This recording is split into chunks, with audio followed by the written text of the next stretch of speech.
ဒီကိုရင်ဟောတဲ့တရားကိုလူတွေမကောက်ဘူးနတ်တွေပါနာတာတောင်ရှိတယ်တဲ့ဒါကြောင့်တရားဟောပြီးလို့ကုသိုလ်ကောင်းမှုကိုအမြတ်တမ်းပေးဝေဖို့ဆိုလို့ရှိရင်နတ်တွေကလည်းသာဓုခေါ်ရတယ်ပေါ့အဲ့လိုနတ်တွေသာဓုခေါ်ရတဲ့အထဲမှာလူတွေမသိနိုင်တဲ့ဖြစ်ပေါ်နေတဲ့အကြောင်းအရာတစ်ခုကဘာလဲဆိုတော့ဒီကိုရင်ရဲ့အရင်ဘဝကမေတော်ဟောင်းကဘီလူမဖြစ်နေတာရှိတယ်အဲ့ဒီဘီလူမကအဲ့ဒီနတ်တို့ရဲ့လောကမှာတာနုမေတော်ဆိုတဲ့နာမည်နဲ့သူကမျက်နှာရတယ်နောက်နတ်တွေကအမြဲတရားနာရင်လည်းဒီကိုရင်လေးကနောက်ဒီဘီလူမရဲ့အရင်ဘဝတုန်းကတားတော်ခဲ့တာဟုတ်လားဒါကြောင့်မလို့ဒီဘီလူမကသူကသွားလေရမှာမျက်နှာပွင့်ကိုရင်ရဲ့မေတော်ဟောင်းဆိုပြီးတော့အဲ့ဒါကြောင့်မလို့ဒီဘီလူမကလည်းဒီကိုရင်ကိုအမြဲတမ်းစောင့်ရှောက်ကိုရင်ကဒါတွေကိုမသိပါဘူးတို့သူဒါကနောက်ွယ်မှာဖြစ်နေတဲ့ကိစ္စအဲ့ဒါနဲ့ကိုရင်ကအသက်အရွယ်ရလာလို့နော်16နှစ်19နှစ်အရွယ်ရောက်လာတဲ့အခါမှာကိုရင်ကစိတ်ကဖောက်ပြန်လာတယ်စိတ်ဖောက်ပြန်လာတယ်ဆိုတာဘာပြောတော့ဆိုတော့သာသနာ့ဘောင်မှာမနေချင်တော့ဘူးလူထွက်ချင်လာတယ်ဘလို့မှသူ့စိတ်ကိုတားဆီးလို့မရဘူးနှိပ်ကွပ်လို့မရဘူးသူလည်းပဲတရားဒေသနာတွေကိုအများကြီးသိထားတယ်လူတယောက်ပဲသို့တော်လည်းပဲဒီလူထွက်ချင်တဲ့စိတ်ကိုသူဘလို့မှမနိုင်ဘူးအဲ့ဒါနဲ့သူအိမ်ပြန်သွားတယ်အိမ်ရောက်ပြီဆိုတော့ခေါင်းကြီးငိုက်ဆိုင်ချပြီးတော့မေကကိုရင်ဘာဖြစ်လို့လာတာတော့ခါတိုင်းလာလို့ရှိရင်ကိုရင်ရဲ့နောက်မှာယဟန်နေရောကိုရင်နေရောအများကြီးပါတယ်ဒီကနေ့တော့အိမ်ကိုလာတာတပါးတည်းပါလားဘာဖြစ်လို့လာတာတော့အဲ့တော့ကိုရင်ကလည်းမပြောမဖြစ်မတိမမြည်မေတော်ကြီးငါတော့သာသနာပေါ်မှာမပြောတော့ဘူးဒါကြောင့်ငါအတွက်အိမ်ကြီးနဲ့ပစိုးတာယူခဲ့တော့လူထွက်တော့မယ်အဲ့ဒါလိုလည်းပြောလိုက်ရောမေတော်ကြီးကဘလို့မှမျောလင့်ထားတဲ့စကားမဟုတ်တဲ့အတွက်ကြောင့်အယံအံ့ဩသွားတယ်ကိုရင်ဘာဖြစ်လို့လူထွက်ချင်တာလူမထွက်ပါနဲ့လူဘဝဆိုတာလွယ်တာမဟုတ်အမျိုးမျိုးကိုရင်ကိုနားချတယ်ဘလို့မှကိုရင်ကနားချလို့မရအဲ့ဒါနဲ့မေတော်ကြီးကကိုင်းဒီလောက်တောင်လူထွက်ချင်နေတယ်ဆိုရင်လည်းပဲမတက်နိုင်ဘူးဒါပေမဲ့ကိုရင်ယာကုကလေးတော့တောက်လိုက်ပါဦးယာကုတောက်ပြီးလို့ရှိရင်ကိုရင်ကိုစွန်းစားဖို့အတွက်စွန်းချက်ပြီးတော့ကပ်ပါမယ်အဲ့ဒီစွန်းကလေးစားပြီးတော့မှပဲအစိုးနဲ့အင်ကြီးကိုပေးပါမယ်စွန်းကလေးတော့နောက်ဆုံးတက်တဲ့အနေနဲ့စားသွားပါအောင်ဆိုပြီးတော့မေတော်ကြီးကနော်ဒီကိုရင်ကိုစွန်းစားဖို့အတွက်စွန်းချက်အဲ့ဒါကိုရင်ကယာကုတောက်ပြီးတော့မေတော်ကြီးစွန်းချက်တာကိုစောင့်အဲ့ဒါမေတော်ကြီးကစံဒီပါလေးဆေးပြီးတော့စွန်းအိုးလေးတဲနေအဲ့ဒီချိန်မှာဘာဖြစ်လဲဆိုတော့ကိုရင်ရဲ့တရားတန်ကြောင့်တာဓုခေါ်ခွင့်ရလို့မျက်နှာပွင့်နေတယ်မေတော်ဟောင်းဘလူးမရှိတယ်အဲ့ဒီဘလူးမကငါကိုရင်ဘယ်ရောက်နေတော့သူကအမြဲတမ်းစောင့်ကြည့်နေတဲ့သဘောရှိတာ哦အဲ့ဒါနဲ့တွေ့တယ်ဩအိမ်ရောက်နေတယ်လူထွက်ခြင်းတို့မအေးကိုနော်ပစိုးအင်ကြီးတောင်းနေတာပဲဒါကိုသိတော့ဒီအခွင့်ကိုငါမပေးဘူးတဲ့အပြီးတော့နှောက်ရှက်မယ်အဲ့ဒါနဲ့ဘီလူမကရောက်လာပြီးတော့ကိုရင်ကိုဝင်ပူးတယ်ဘာလုပ်ထားလဲဆိုတော့မျက်နာကိုနောက်ပြန်လှည့်အောင်လှည့်ထားတယ်တဲ့ပါဇက်ကအမြုပ်တစီကြီးထွက်အောင်လုပ်တယ်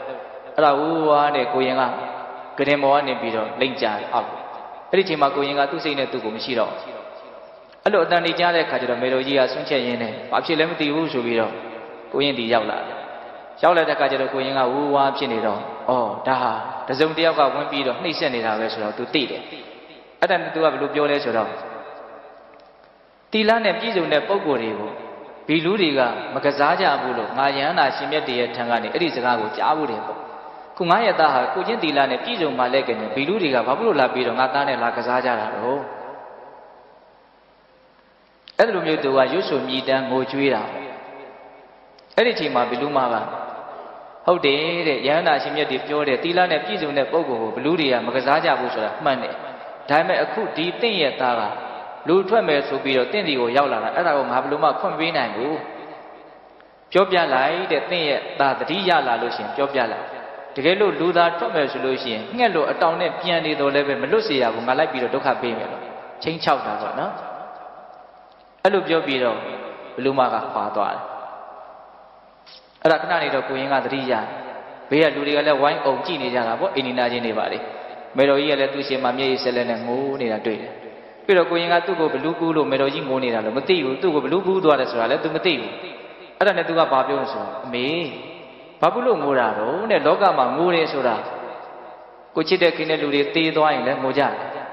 အသက်ရှင်လျက်နဲ့ပျောက်သွားတယ်ဆိုရင်လည်းငိုကြတယ်အခုသားဖြစ်တဲ့လူကတေးသွားတာလည်းမဟုတ်ပျောက်သွားတာလည်းမဟုတ်အမေရှိတယ်ဒီမှာငုတ်တုတ်ထိုင်းနေတာရှိတယ်ဘာဖြစ်လို့ငိုတာတော့အဲ့လိုမျိုးပြောတဲ့အခါကျတော့မေဖြစ်တဲ့လူပြန်ပြောတဲ့စကားက တော်စိတ်ဝင်စားရကောင်းမတံဝါဗုဒ္ဓရောတိတိယောဝါဇီဝနာတိတတိယောဇကာမေစာရိတဝါနာပုဏ္ဏရာကိစ္စတိဣဒတံဝါပိဗုဒ္ဓရောဒန္တိပုဏ္ဏဇီဝမတောဟိတောတဲ့အဓိပ္ပာယ်ကဘာပြောလို့ဆိုတော့ဗုဒ္ဓจิตတာတဲ့မတံဝါတည်သောသူကိုမူလီရောဒန္တိငိုကြွေးကြကုန်၏ယောအကျဉ်သူသည်ဇီဝအသက်ရှင်လျက်နာတိတန္တိမထင်တံဝါထိုသူကိုမူလီရောဒန္တိငိုကြွေးကြကုန်၏လူသေးသွားရင်လည်းလူတွေဟာငိုကြတယ်အသက်ရှင်နေတဲ့ပျောက်သွားတယ်ဆိုရင်လည်းငိုကြတယ်တဲ့ဗုဒ္ဓจิตတာယောဇအကျဉ်သူသည်ကကာမေကာမဂုဏ်တို့ကိုစာရိတ္တဝါစွန့်၍ပုဏ္ဏတပံဣဒဤလူပေါင်းတို့အာကိစ္စတိလေ၍လာပြီး၏လူလောကကြီးကိုစွန့်ပြီးတော့ယဟန်ပြုသွားတယ်ကိုရင်ဝတ်သွားတယ်အဲ့လိုစွန့်သွားပါပြီးပါလျှက်မှာပြီးရင်ပြန်ပြီးတော့လူလောကကြီးကိုပြန်ရောက်လာတယ်ပေါ့ဆိုလိုတာကဗုဒ္ဓจิตတာတံပိထိုသူကိုမူလီရောဒန္တိငိုကြွေးကြကုန်၏ယဟန်ပေါင်းရောက်ပြီးတော့မှသာသနာပေါင်းရောက်ပြီးတော့မှလူပေါင်းကိုပြန်ပြီးတော့လျှော့ကြလာတယ်လဲကြလာတယ်ဆိုအဲ့ဒီလိုကိုလည်းမလုပ်ကြတော့ငိုကြတယ်တဲ့ဘာဖြစ်လို့တုံးဆိုတော့တဲ့သောထိုသူသည်ပုဏ္ဏတပံဇီဝံအသက်ရှိလျက်မတော်သေးသောသူမြည်၏ဟောအဲ့ဒီလူဟာလည်းသေတဲ့လူနဲ့အတူတူပဲလို့ပြောလိုက်တာဟုတ်လားသာသနာပေါင်းရောက်ပြီးတော့မှလူဘဝပြန်ရောက်လာတယ်ဆိုတာရှင်လျက်နဲ့ပြန်ပြီးတော့သေသွားတဲ့လူနဲ့အတူတူပဲလို့ပြောတာအဲ့လိုပြောတော့ကိုရင်ကနားထောင်နေတယ်နော်မေပြောတဲ့စကားကိုနားထောင်နေတယ်အဲ့ဒါနဲ့မေကြီးကသူ့ရင်ထဲမှာရှိတဲ့ခံစားချက်တွေပေါ့နော်ဒါကိုပြောတာကုက္ကုလဥပဒောတာတကုက္ကုလပတိတုမိတ်စတိတာတจิตသားတာနေတွန်းသွင်းจิตသားသည်ကုက္ကုလပြာဘူးမှဥပဒောထုဆောင်အပြီးသည်ဖြစ်လေကုက္ကုလပြာဘူးသို့ပတိတုံကြာခြင်းကအိစတိအလိုရှိပြန်ပြီး၏ဟောပြာဘူးတွေကနေထွက်သွားပြီးတော့ပြာဘူးတွေကိုဘာလို့ပြန်ပြီးတော့ဆင်းကျင်ရတာတော့လို့ပြောတာနောက်လူလောကဆိုတာပြာဘူးတော်ကြီးလို့ပြောလိုက်တဲ့သဘောပါပဲဟုတ်လားတာတจิตသားတာနေတွန်းသွင်းသည်နရကငရဲပြည်မှာဥပဒောထုဆောင်အပြီးသည်ဖြစ်လေနရကငရဲပြည်သို့ပတိတုံကြာခြင်းကအိစတိအလိုရှိပြန်ပြီး၏ဟောလူဝါကိုဗာနဲ့ဥမာပေးတာငရဲပြည်လို့ဥမာပေးတာနော်ဟုတ်လားငရဲပြည်ကနေလွတ်ပြီးတော့မှငရဲပြည်ကိုပြန်ရောက်လာတဲ့လူလိုပဲလို့သူကအဲ့လိုပြောတာနော်ပြာဘူးတွေကလွတ်ပြီးတော့ပြာဘူးတွေကိုပြန်ရောက်လာတယ်ငရဲပြည်ကလွတ်ပြီးတော့ငရဲပြည်ကိုပြန်ရောက်လာတယ်ဒါကြောင့်မို့လို့တင့်ရဲ့အနေအထားဟာငိုစရာကောင်းတဲ့အနေအထားဖြစ်တယ်ဆိုတာကိုသူကထင်ရှားအောင်ပြောတာအဘိဓါဝထရှေ့သို့သာပြေးသွားကြပါကုန်လို့တေပိချစ်သားတို့ဟာဗတ္တံကောင်းခြင်းသည်ဟောတုဖြစ်ပါစေဟောအဓိပ္ပာယ်ဘာပြောတာလဲနောက်မဆုံးနဲ့နောက်မလှည့်နဲ့နောက်ပြန်မလှည့်ခဲ့နဲ့ရှေ့ကိုလာသွားရှေ့ကိုသွားဆိုတာသူကကောင်းတဲ့အလုပ်တွေမှာထွန်းပေါက်အောင်လုပ်လို့ပြောတာလူထွက်ချင်တယ်ဆိုတာဘာတော့နောက်ပြန်လှည့်တယ်ဆိုတဲ့အဓိပ္ပာယ်ကိုပြောတာနော်ဘိဓါဝထရှေ့သို့သာပြေးသွားကြကုန်လို့တေပိချစ်သားတို့ဟာဗတ္တံကောင်းခြင်းသည်ဟောတုဖြစ်ပါစေကတ္တအဘေသူအားဥစ္စာပယမတိတိတိကြရပါတော့အနေငါပစုကိုဘယ်လိုများပြောပြပါမလို့တဲ့မေဖြစ်တဲ့လူကကျန်အားမရပြောနေတဲ့စကားပေါ့နော